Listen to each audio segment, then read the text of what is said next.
What?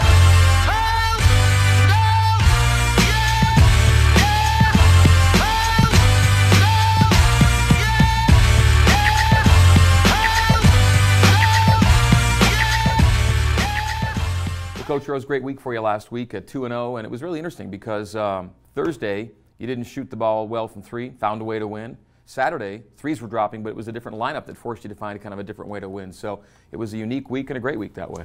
Yeah, but it was a really good week, and I think that we haven't had too many of those 2-0 weekends, and so we really need to appreciate what happened and how we did it, and the fact that it was a little bit different because usually that game on Thursday night where we've had a hard time making shots and we've had a hard time figuring out ways to win that game, and so we won it. And then the next night we don't have Kyle with us, and so we now got to figure out another way to play. And so I think our team really grew last week, and we got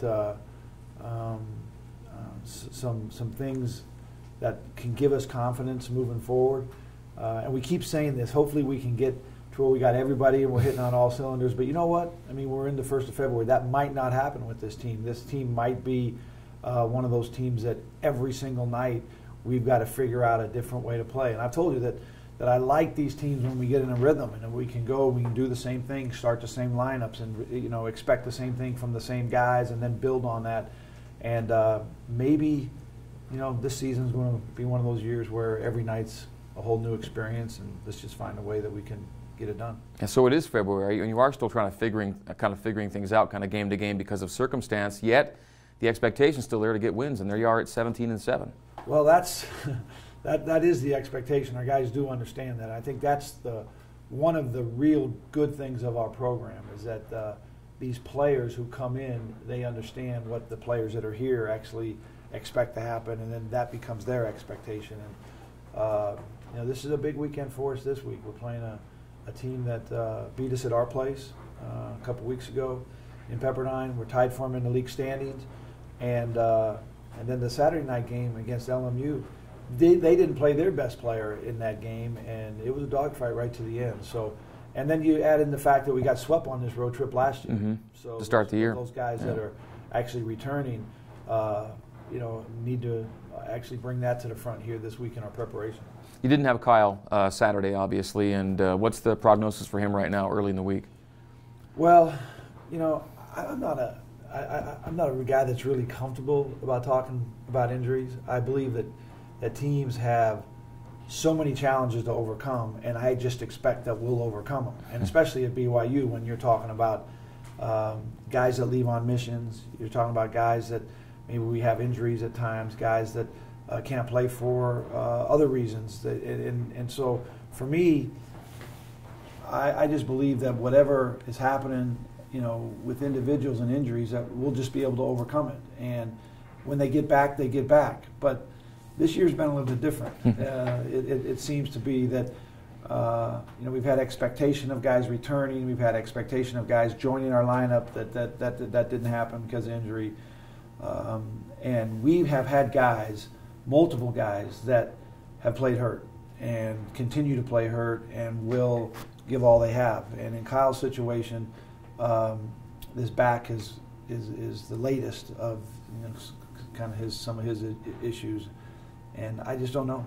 It's just it's a painful thing, added to a couple other issues that he's already had. So I know that he really wanted to play on Saturday, and right at the very end, he says, "Coach, I just don't think it's going to work for me." And so we had him dressed, but didn't play him, and he's still sore today. I mean, it was a pretty tough fall, and I hope to have him on Thursday, but we don't know what part we'll actually have and how much he can go. But right now for practice, we'll just go in the direction of the guys who are ready and can practice, and then after tonight's practice, we'll evaluate and see where we are tomorrow. The injury to Kyle did prompt you to go away from the 4-guard to a 3-guard lineup to get some rebounding in there at the 4.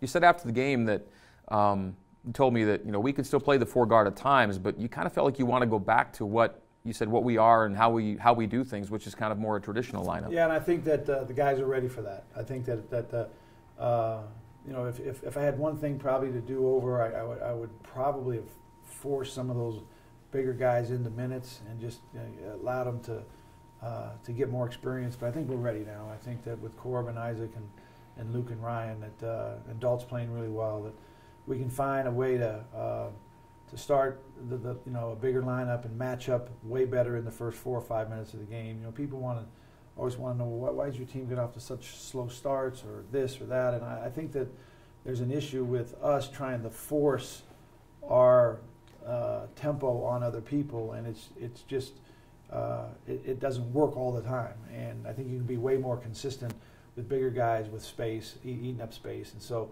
hopefully we can get to that. We can find 3 guards that are healthy and 3 guards that can really play and prepare that week, and then 2 guys in the post, and we'll start that way. But I think you'll see lineups where we still are playing with the 4 guards, but I don't think it'll be our main staple. If there was any worry about losing a shooter in losing a guard on set, you had 15 threes. I mean, so yeah, and you know, I was really happy for Chase, because Chase was a guy that kind of looked like he was the odd man out in the change as far as not getting the starting spot, but we just felt as a staff that we wanted, you're taking out your leading rebounder out of the game, and that you wanted to have one of your best rebounders, you know, in the game on your guard line. And Ty is the second leading rebounder on the team, and then Ance is the guy right after him. And so he was one that got pushed out, and all he did was just come in and hit 5 threes off the bench. So, I mean, absolutely incredible response to kind of a tough situation. And Ty passes Danny Ainge this past Saturday, just Jimmer in front of him now. You know, it was interesting. I'm not usually very aware of that, but this one I was. I knew that he needed 3 points. 3, what it was to tie him, and 4 to pass. 2 to tie and 3 to pass. It's like I said.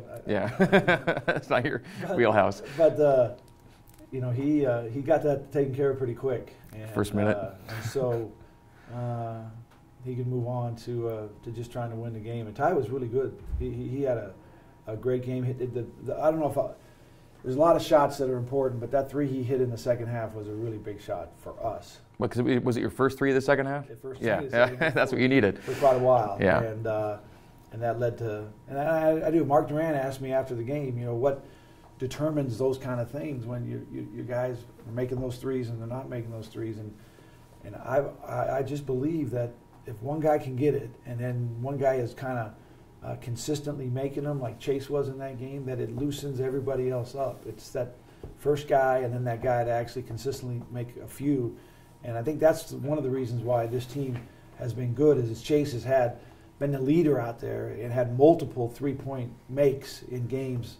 And I think everybody else can kind of build off of that confidence. Speaking of consistency, Ty's hit 20 or more in 8 straight games now. I mean, we're talking crunch time in league play, and he's just kind of clicking along for you. And I think that he's probably the number 1 option to stop on everybody's scouting report. He's the guy that you know, coaches are really aware of, but he's amazing. I mean, you know, I think that I was just thinking driving home after the game the other night that there's only 3 more games in the Marriott Center to watch this guy. And we had a great crowd on Saturday, and hopefully that they'll come out and finish his career off with you know, a lot of interest. Let's finish the show off with a few questions from Twitter.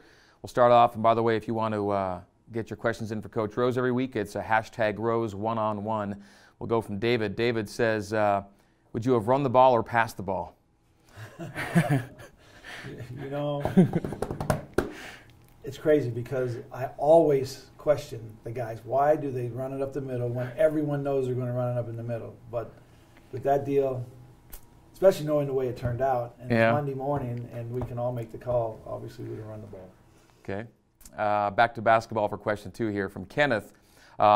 Chances that Jamal Aytes or Nate Austin return this season, or are they headed for redshirts?